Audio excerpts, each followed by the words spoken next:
नमस्कार दोस्तों।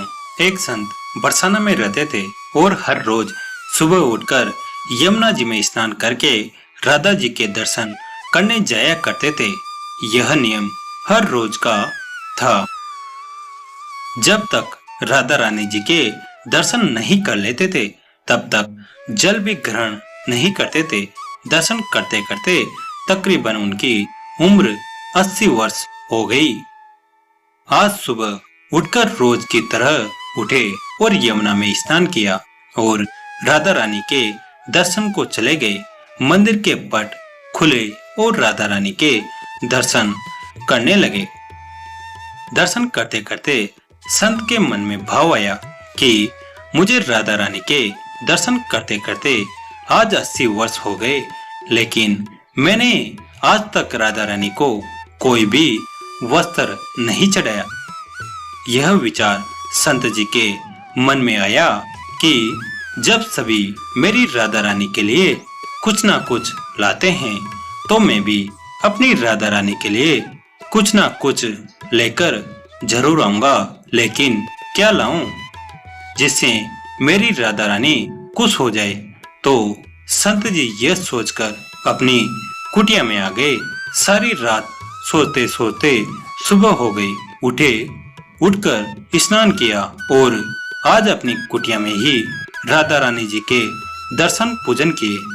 दर्शन के बाद मार्केट में जाकर सुबह सुंदर वाला लहंगा चुंदरिया का कपड़ा लाए और अपनी कुटिया में आकर के अपने ही हाथों से लहंगा चुंदरिया को सिला और सुंदर से सुंदर उस लहंगा चुंदरिया में गोटा लगाए। जब पूरी तरह से लहंगा चुंदरिया को तैयार कर लिया तो मन में सोचा कि इस लहंगा चुनरिया को अपनी राधा रानी को पहनाऊंगा तो बहुत ही सुंदर मेरी राधा रानी लगेगी। यह सोच करके आज संत जी उस लहंगा चुनरिया को लेकर राधा रानी के मंदिर को चले। मंदिर की सीढ़ियां चढ़ने लगे और अपने मन में सोच रहे हैं, आज मेरे हाथों के बनाए हुए लहंगा चुनरिया राधा रानी को पहनाऊंगा तो मेरी लाडली खूब सुंदर लगेगी। यह सोच करके जा रहे हैं। इतने में एक बरसाना की लड़की लाली आई और बाबा से कहती हैं, बाबा आज बहुत ही खुश हो, क्या बात है बाबा बताओ ना। तो बाबा ने कहा कि लाली आज मैं बहुत खुश हूँ। आज मैं अपने हाथों से राधा रानी के लिए लहंगा चुनरिया बनाया है। इस लहंगा चुनरिया को राधा रानी जी को पहनाऊंगा और मेरी राधा रानी बहुत सुंदर दिखेगी। उस लाली ने कहा, बाबा मुझे भी दिखाओ ना, आपने लहंगा चुनरिया कैसी बनाई है। लहंगा चुनरिया को देखकर वो लड़की बोली, अरे बाबा राधा रानी के पास तो बहुत सारी पोशाक हैं, तो ये मुझे दे दो ना। तो महात्मा बोले, बेटी तुमको मैं दूसरी बाजार से दिलवा दूंगा, ये तो मैं अपने हाथों से बनाकर राधा रानी के लिए लेकर जा रहा हूँ, तुमको और कोई दूसरा दिलवा दूंगा। लेकिन उस छोटी सी बालिका ने उस महात्मा का दुपट्टा पकड़ लिया। बाबा ये मुझे दे दो। पर संत भी जिद करने लगे कि दूसरी दिलाऊंगा, ये नहीं दूंगा। लेकिन वो बच्ची भी इतनी तेज थी कि संत के हाथों से छुड़ाकर लहंगा चुनरिया को छीनकर भाग गई। अब तो बाबा को बहुत ही दुख लगा कि मैंने आज तक राधा रानी को कुछ नहीं चढ़ाया, लेकिन जब लेकर आया तो लाली लेकर भाग गई। मेरा तो जीवन ही खराब है, अब क्या करूंगा। यह सोचकर संत उसी सीढ़ियों में बैठ करके रोने लगे। इतने में कुछ संत वहां आए और पूछा, क्या बात है बाबा, आप क्यों रो रहे हैं।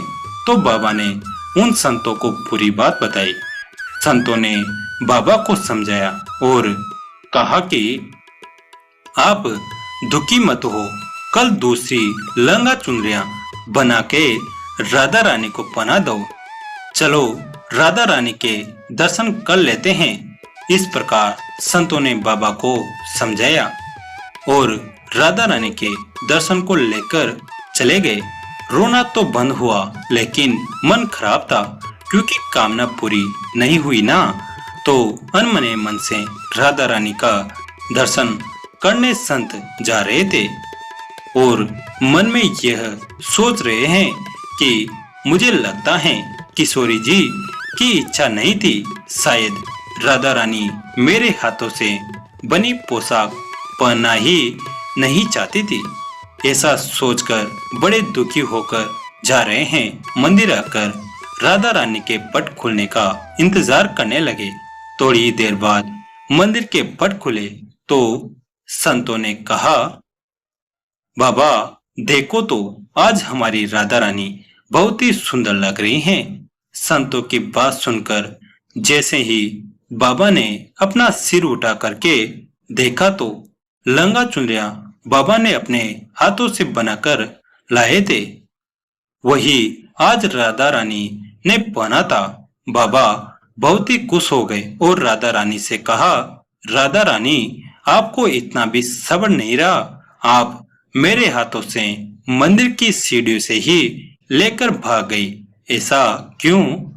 सर्वश्री श्री राधा रानी ने कहा, बाबा आपके भाव को देखकर मुझसे रहा नहीं गया और यह केवल पोशाक नहीं है, इसमें आपका प्रेम है, इसलिए तो मैं खुद ही आकर के आपसे लंगा चुनरियां छीन कर भाग गई थी।